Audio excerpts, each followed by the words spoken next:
वळूया पुढील बातमीकडे। डेंग्यूवरील लसीला मान्यता देण्यात आलेली आहे। जगातील सर्वाधिक वेगाने पसरणाऱ्या डासजन्य आजारांपैकी एक आहे डेंग्यू। मात्र या आजारावर आता परिणामकारक लसीला मंजुरी देण्यात आली आहे। पाहूयात।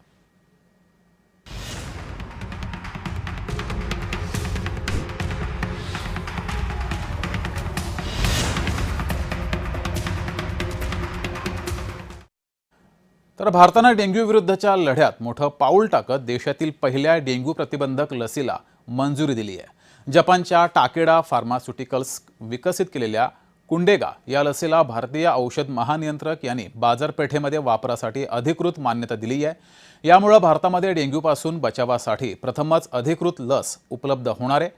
कुंडेगा ही डेंग्यू विषाणूच्या 4ही प्रकारापासून संरक्षण देण्यासाठी विकसित करण्यात आली आहे। ही लस 4 ते 60 वर्ष वयोगटातील व्यक्तींना देता येणार असून यासाठी संबंधित व्यक्तीला पूर्वी डेंग्यू झाला होता की नाही याची चाचणी करण्याची गरज नाही आहे। यामुळे मोठ्या प्रमाणावर लसीकरणाचा मार्ग मोकळा झालाय। क्लिनिकल चाचण्यांमध्ये या लसीनं दुसरा डोस घेतल्यानंतर एका वर्षाने डेंग्यूच्या पुष्टी झालेल्या रुग्णांमध्ये सुमारे 80.2% प्रभावीपणा दाखवलाय। तसंच गंभीर डेंग्यूमुळे रुग्णालयात दाखल होण्याचा धोका हा 90%हून अधिक कमी झाल्याचं सुद्धा अभ्यासातून समोर आलंय। जागतिक आरोग्य संघटनेच्या आकडेवारीनुसार डेंग्यू हा जगातील सर्वाधिक वेगाने पसरणाऱ्या डासजन्य आजारांपैकी एक आहे। 2024 मध्ये जगभरात विक्रमी 1,44,00,000 डेंग्यू रुग्णांची नोंद झाली होती। भारतातही दरवर्षी लाखो नागरिकांना डेंग्यूचा संसर्ग होतोय।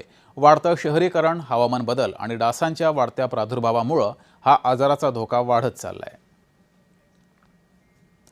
तर या डेंग्यूवरील लसीबद्दल अधिक माहिती पाहूयात।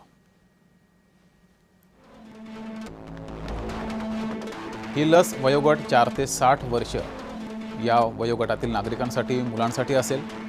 डेंग्यूच्या 4ही प्रकाराविरुद्ध संरक्षण मिळणार आहे।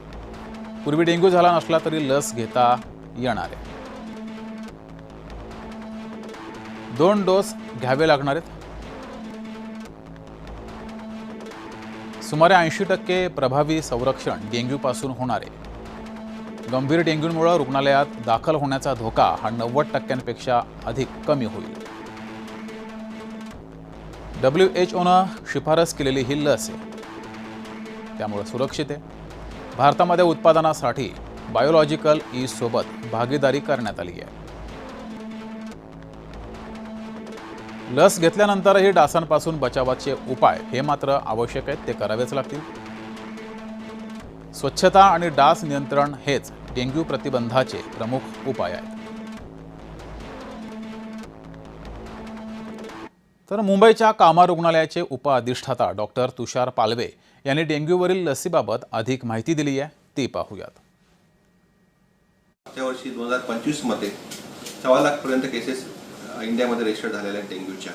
आणि जगाच्या नकाशावर जर त्याचा अभ्यास केला तर जगातील 1/3 केसेस डेंग्यूच्या फक्त इंडियामध्ये आहेत। पण एक चांगली गोष्ट म्हणजे की आज DGCAने डेंग्यूसाठी एक लस अप्रूव्ह केलेली आहे। त्या लसचं नाव आहे क्युडेंगा आणि ती लस जपानच्या कंपनीने तयार केलेली आहे। त्या कंपनीचं नाव आहे टेकेडा। ही जी लस आहे ती क्वाड्रिव्हॅलेंट नावाची लस आहे आणि ती 4ही प्रकारच्या डेंग्यूच्या व्हायरसवर ॲक्ट होते। ही लस कोणाला देऊ शकतो आपण? वय वर्ष 4 पासून ते वय वर्ष 60 पर्यंत ही लस आपण देऊ शकतो।